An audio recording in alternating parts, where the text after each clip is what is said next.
Hi everybody, Matt Lawton here, and this is the Astrological Winds channel. I'm going to take a look at the astrological weather report for the week of June 10th through the 16th, and got a couple interesting mixes of energy this week. We got some really helpful three sextiles to Chiron that can be very helpful to us, but at the same time, there's three squares that can be a little bit difficult and challenging. And then the big thing this week is Venus is moving on into Cancer. So Venus is going to be the first of the planets to bring us into the Cancer time of the year. So that's what we're going to talk about this week. And just a little business first. The Astrological Winds channel is a free video blog that I do on YouTube every week. And if you like what you see, please become a follower if you have a YouTube account. And you can remember to turn on your notifications, and that'll let you know when I post the blog every week. And remember, it was a podcast long before it was a video blog, so it's still available on podcasts is my point. Just go out there and search the Astrological Winds channel on your favorite podcast. Buzzsprout distributes it, and there's a bunch of them that pick it up. I know Apple Podcasts pick it up, so that's one right there. Also, if you have Instagram, there is an Instagram page for the Astrological Winds channel, and I do post the link there every week for the blog.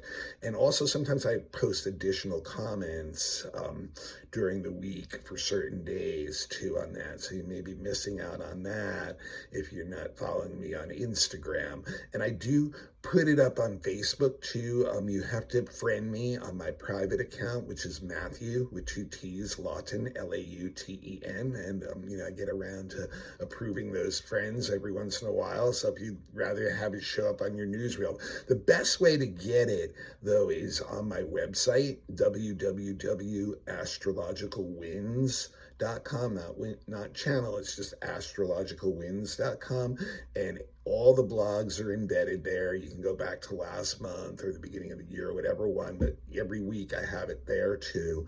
And that also has my menu for my professional astrologer services, which is one of the best ways you can really support me is when you need a reading or you know someone that needs a reading, please refer them over to my website and you can check out the menu there and I'll work with you. Can't hurt to help, ask me, open up a dialogue. The link to my email is there. It's mattthue823@gmail.com. So, don't hesitate to, open up a dialogue. I can work with you, work within your budget, whatever that may be. Also, the one other thing I wanted to mention to you guys, if you'd like to make a donation to the blog through Venmo, this month I am doing a raffle where every $5 donation that you give to the blog, you get a chance at getting a reading, a free reading, which is a $222.22 value. So you put in $20, you get 4 chances at that free reading. And it's an experiment I'm doing this month, maybe into next month. We'll see what kind of reactions we get to it, and if it's good, I may keep it going. So the way to do that is through Venmo, and my Venmo handle is the symbol @ and then it's Matthew, capital MATTHEW, and then there's a hyphen in the middle, not at the bottom, and then it's capital LAUTEN. So it's @ Matthew-Lawton. And like I said, every $5 you give to me for the blog, I will enter you a chance in that raffle to win a free reading at the end of the month. All right, well, I'm going to get into the month now. It's really interesting. So if you remember last week, the Sun and Venus, right, traveling really close together, right? So as one of them makes an aspect, the other one is making an aspect too, and they're both in Gemini. And if you'll remember last week too, now Mercury has gone into Gemini too, and Mercury is starting to move faster and faster. It's gotten away from that retrograde period it had in Aries there, so it's really starting to pick up speed, and it's going to and it's right behind Venus and the sun. So the Venus is kind of leading things, the sun's right behind it, and Mercury's right behind that, all in Gemini. And so that means like each day, one of them makes an aspect, Venus first, obviously, then the other two are going to make aspects also. So what's interesting this week is Tuesday, Wednesday, and Thursday. There's a really great opportunity with those three, Venus, Sun, and Mercury, are each going to sextile Chiron. And, and I've talked about this before, like this Chiron energy is the energy of like bringing healing and learning and wisdom into our lives from the lessons that we're learning, which can sometimes be very painful. They can be like wounds that get poked at a lot, but they're trying to teach us a lesson. So when these three coming together, these three, Venus, Sun, and Mercury, all sextiling Chiron, it's going to give us opportunities to learn and to heal a lot of the stuff going on in our lives. And it brings us like an openness, we're more open, more tolerant to allowing things in. And Tuesday is the first one when Venus actually sextiles Chiron, and for me, this is like when people really will bring out a loving and caring side for one another, that they really show each other the depth of how much they want to care and support one another. And of course, that can be very healing in and of itself, just getting supports in relationships through that. But what's interesting, it's combining next day, the sun is sextiling Chiron. And what that shows is that we're getting opportunities to really be able to use the unique gifts and talents that we have. And in combination with that Venus, it's because of other people. They're wanting that from us. It's like a nice give and take energy that's going on right now between people on that level of support, of emotional support, of support for the talents and uniqueness that you have. And then you bring in the Mercury sextile Chiron, and what's happening, that's exact on Thursday, is that we're learning from this. It's really like what I would say, like almost like tickling the mind. It's bringing like some breaths of fresh air to the mind where it can really open up and take in new information for itself and integrate that information into the value systems that we have, into the things that we believe in, into the things that we're learning. And it helps us grow. It helps us grow on a wider level, especially like more tolerant, being able to take in more information, not being defensive about it, like seeing how this can help the things that hurt us, instead of like, feeling like it's pushing and hurting those things and pushing on those things and just making it feel like worse. So there's like just these great opportunities, really. These three come together where we're given opportunities and are getting opportunities and of showing what our unique talent is, what our unique gifts are, and allowing that to come out through relationships, give and take in relationships, and then learning from that and being able to adjust our value systems, what we believe in, all those things. So it's a really, really beautifully calming and healing kind of energy if we take advantage of it. Remember, when it's a sextile, it's going to be a little bit soft, so it's not going to be things that, automatically come to you without you actually taking some action and to initiate. And with the sun there, we can do that. With Mercury's curiosity there of wanting to learn more, we can do that. With wanting to connect with other people through relationships, we can do that. And remember, all this Gemini energy, it really will help feed that too, because that Gemini energy is really wanting to pick information up from different sources. I talked a lot about this last week in the blog last week about how Gemini just likes to pick up different pieces of information, different sources of information, and add them to what our knowledge base is. And so that really is like where it can really help us here, is it ultimately just ease the mind a bit, like, and help us to like, oh, see things in a different way, a wider way, integrate that in, shift our values, things like that. So it's really nice we're having these three sextiles, because we're having three squares this week too. And, you know, squares are always a challenging energy. They, you know, they bring like some things that we have to react to in our lives. And, you know, the three of them, they're all different in their energy, all three of them. And I think the one that's going to be the most challenging is the one that's going on right now. It's Mars square Pluto, and it's exact tomorrow on Tuesday, but it's actually already been in effect pretty much since yesterday, Sunday, when the moon, which was actually formed a T-square with Mars and Pluto once it went into Leo yesterday. So it really, you know, right away brought a lot of tense energy in. And what is Mars Pluto? Mars Pluto is the energy of transformation. It's the energy of wanting, of change that's going to occur, you know, and the difficult thing with that is it can be very, very intense energy. It can be very dramatic. It can be very passionate. It can explode out into acts of violence, very confrontational, very egotistical, very defensive. The negative part of Mars Pluto is because change, that aspect is going to bring change in no matter what, right?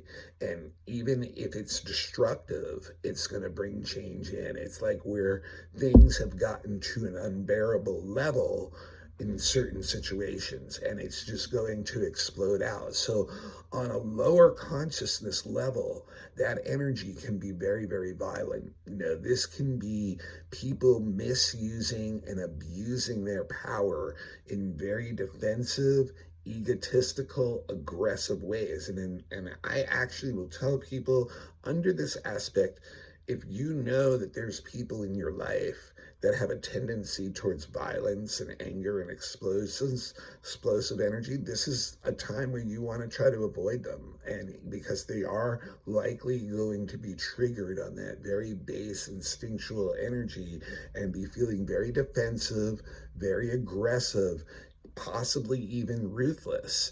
And it's all about like wielding their power very nakedly and destructively. And, you know, we may see this happen in the world a lot this week too. We may see some of the more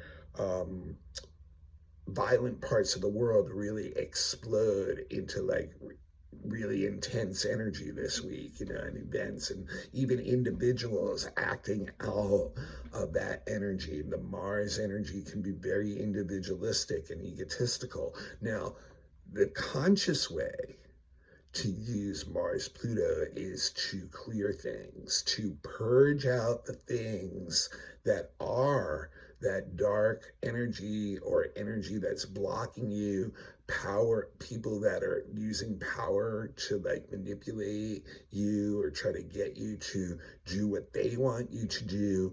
You know, this is a time where you can really take a look at the world around you and say, hey, these are the things I need to purge out. These are the things I need to like transform or invite in the energy of transformation. But in order to do that, we have to clear out the stuff that's not working really well. Mars Pluto is a lot about anything that's either physical or even non-physical, like situations, right? Any kind of thing that's like looks like it's dying out, right? It looks like it's falling apart, looks like it's dilapidated, like it's like breaking down. It will break down with this energy. More likely that will be the end of it, you know. So like if you have situations that have been building up to a point of tension and pressure and there's a lot of drama in them, this is a time where they can literally self-destruct and break down, right?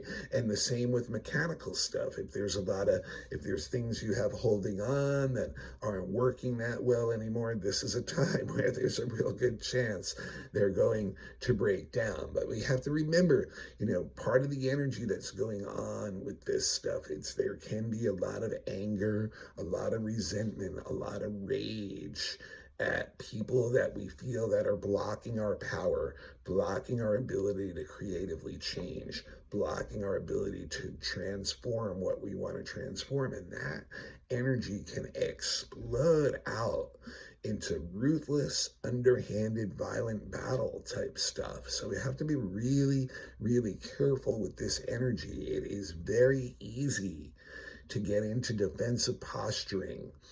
This is the energy. It's a very yang energy. It's a very male energy, and it's about using power, about using strength to strong arm people into doing what you want.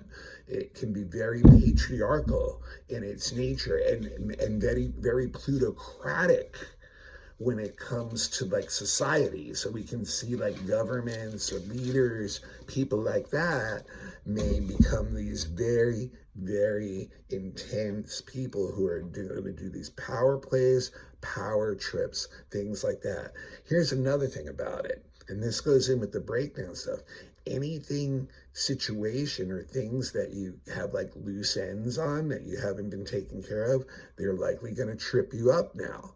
Things that you did not deal with when you should have, now all of a sudden, the chickens have come home to roost, and you're going to have to deal with whatever the consequences of not being complete when you could have been. And also, this is also a time where, the individual versus the group can be very intense too. You may find yourself in conflict in group situations. And once again, very yang energy here, very male driven, like kind of the way Western society is energy. So like people who are already in power will use their power to manipulate, to strong arm. And I really recommend during a Mars-Pluto square that you avoid places where the proclivity for violence could be higher, or avoid people where the proclivity of violence can be higher, because it's just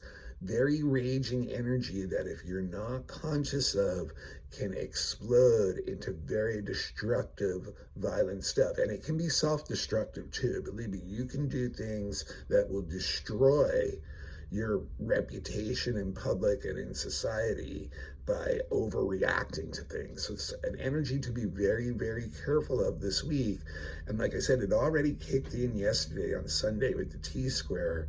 It's going to be exact on Tuesday, which is the same day that Venus is sextiling Chiron. So maybe trying to use some of that Venus sextile Chiron energy to soften up on this stuff, and try to bring out our loving, caring, and understanding side to this very intense energy. Now, on Wednesday, the second square kicks in, and that's Mercury square Saturn.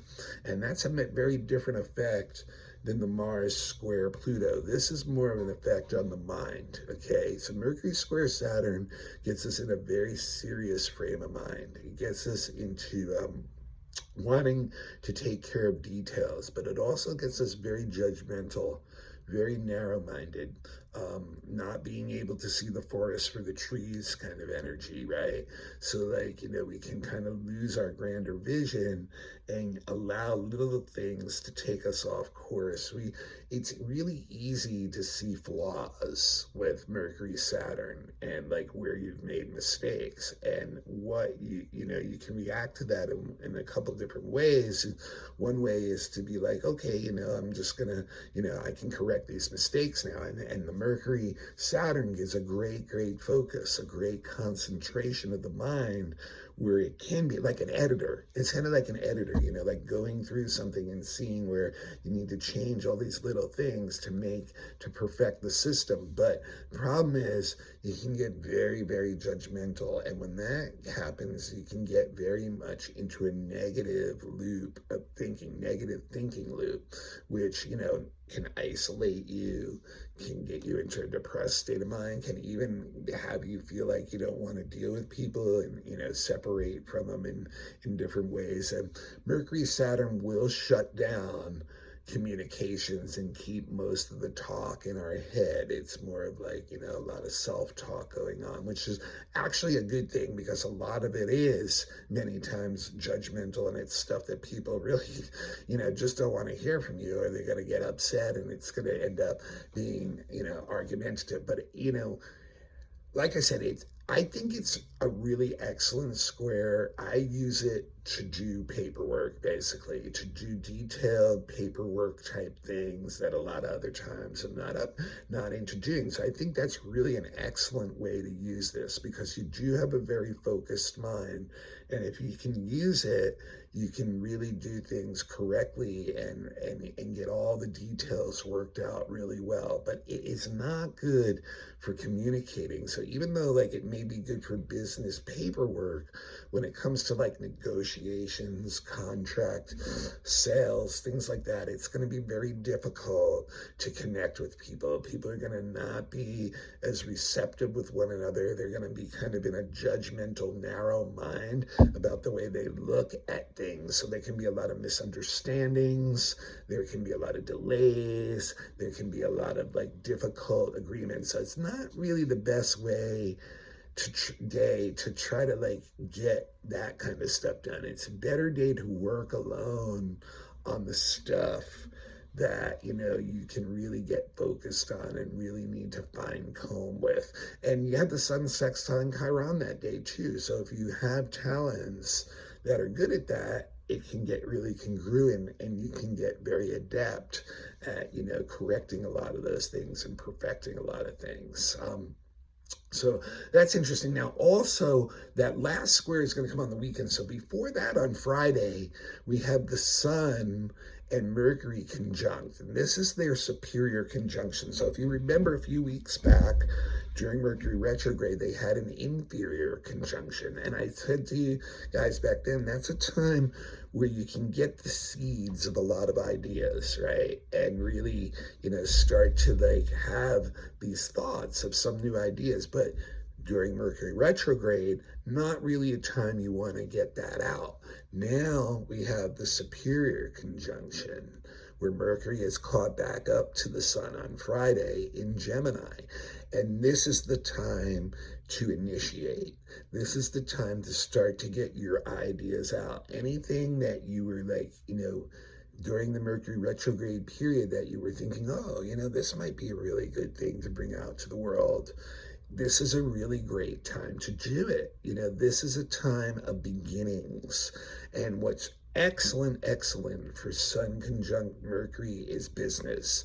New business ventures, new business projects within the framework of your business, new startups and that, any kind of learning that you can do, new hobbies that you might be interested in, you know, any of those things. It's very, very subjective energy, Mercury, Sun. We want to get our messaging out to the world. The problem is when the Sun is conjunct Mercury, none of us are really great listeners. We're all kind of like outputting, but we're not inputting very much. We're kind of so caught up in our own thoughts and in our own head that we're actually not hearing other words very well. Like we might be listening, but we're not actually hearing what is being said because we're kind of caught up in the cleverness of our own ideas and what we're trying to output right now. So it's really great energy for that. And people are going to communicate a lot. It's just that we're not going to be like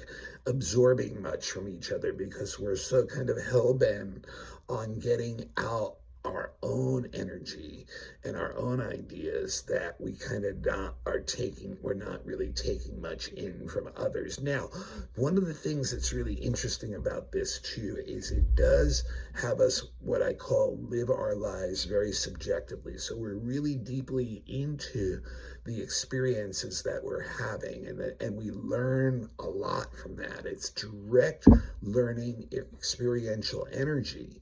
So it's really great for that. It's really great for making plans too. Like, this is how, where I want to go forward with. This is what I want to do. This is where my ambition is. So like spelling out a detailed plan and getting that all together. And it's really good for like I told you, business, good for learning too, just taking in basic information that we need for any of these projects or plans that we have. And also it's really good for travel, for both like business and pleasure, and even a combination of would be the best thing.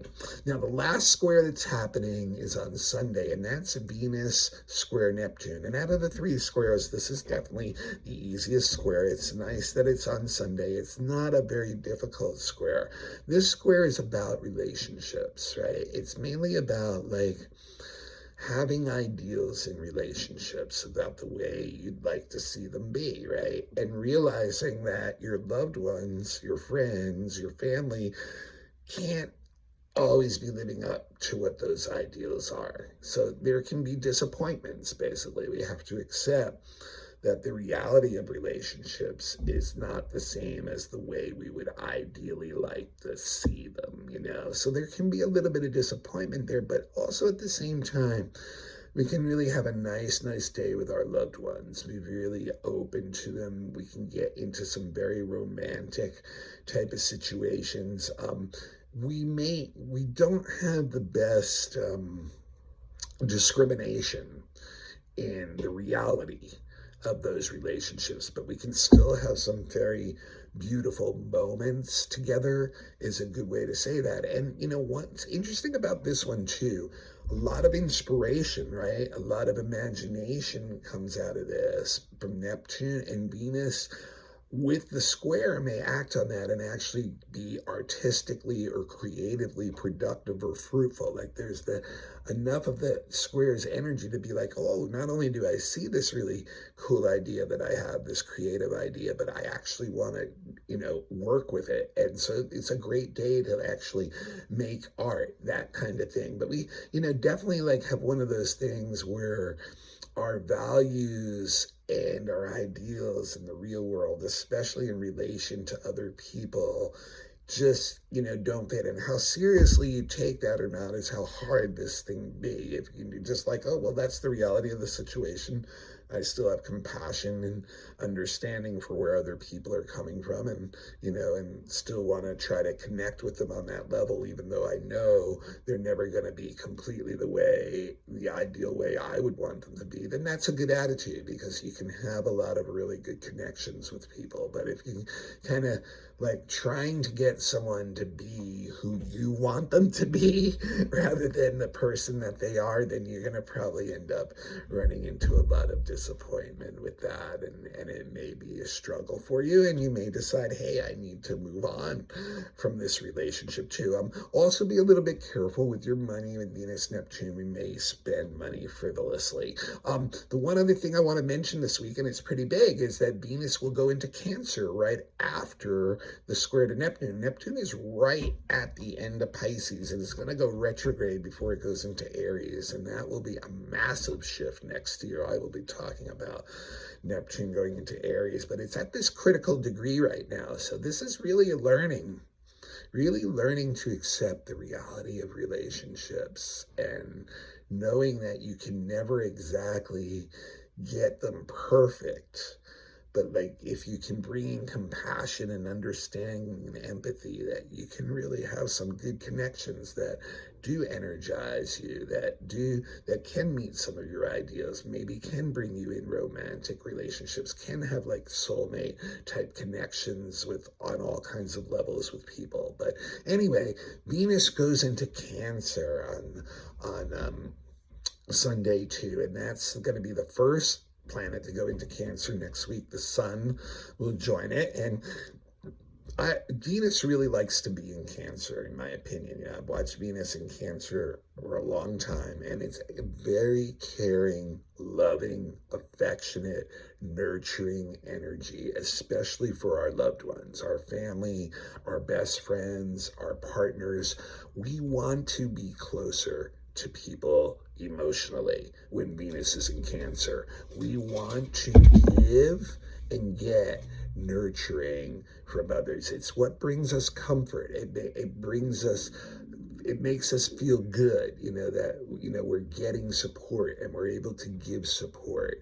And really, the biggest danger of Venus in Cancer is when it's not feeling like it's getting that, it will start to try to manipulate its loved ones into giving more of that. But when Venus is feeling good, it will really want to take in like a more intimate closeness with our family, with our friends, with people we're getting closer to, and so this is a really beautiful energy for Venus. I really think she really likes to be there. It's kind of like a mothering energy, but like we don't want to take that too far, right? And, and get possessive and jealous and start to live out our lives through other people. But, what we want to do is and what most people do with Venus in Cancer is really show this supportive energy towards others. So this is really going to be a beautiful 3 weeks while Venus is in Cancer, and next week the sun will go into Cancer. We have our solstice next week. So that's what I got for us this week. And, like I said, next week we'll have that sun go into Cancer. We also have a full moon next week. It's going to be, I think it's 2 degrees Capricorn. Yeah, 2 degrees Capricorn. That sounds right. So that'll be a lot of next week's blog talking about that full moon and the sun into Cancer. All right, well, that's what I got for this week. This is Matt Lawton. This is the Astrological Winds channel. This is a free video blog that I've been doing for years now on YouTube, and for many years before that on podcasts and even written. And what I ask you to do is to pass the link along to somebody else now in order to return the favor. That's my favorite way to get the blog to grow. Really appreciate it when you guys can do that. If you'd like to give me monetary support right now for the blog, like I said, you have a chance to win a reading at the end of this month, or maybe next month. I may let it go for a month or two and see how many people get involved. But every $5 you give to me through Venmo to support the blog, you get a chance for a reading. And my Venmo handle is @ and Matthew with 2 T's, capital MATTHEW, hyphen in the middle, and then capital LAUTEN. And remember, you can, if you have a YouTube account, please become a follower, turn on your notifications, please pass the blog along. It's also available on podcasts and Instagram. Just look it up. Check out the website, www.astrologicalwinds.com. That has all my professional services on there. If you're a business and you're looking for support on that level too, I've got some services coming up for that. If you're looking for monthly readings or weekly readings or daily readings even, please, get in touch with me and we can set that up for you too. And if you're a group that's looking for a lecture or a class or something like that, that's also on the website. You can get in touch with me about that. We can discuss that. And if you're a student looking for some beginning classes, same thing. I've got some available. If you want to check them out, check the website out. And that's www.astrologicalwinds.com. All right, you guys, this is going to be a week where we can use those 3 sextiles to really bring in some healing energy to ourselves, to our relationships, to our minds. But remember, the beginning of this week is going to be some very intense energy of transformation. And if we don't willingly act that way consciously, it's just going to happen otherwise. So we have to be very, very careful about the way that comes out. All right, I'll see you guys all next week for that full moon in Capricorn and the sun in Cancer. Thanks from the bottom of my heart for supporting the blog, and for any of you that have supported me through the years. I really appreciate you all so much. Thank you. I'll see you all next week.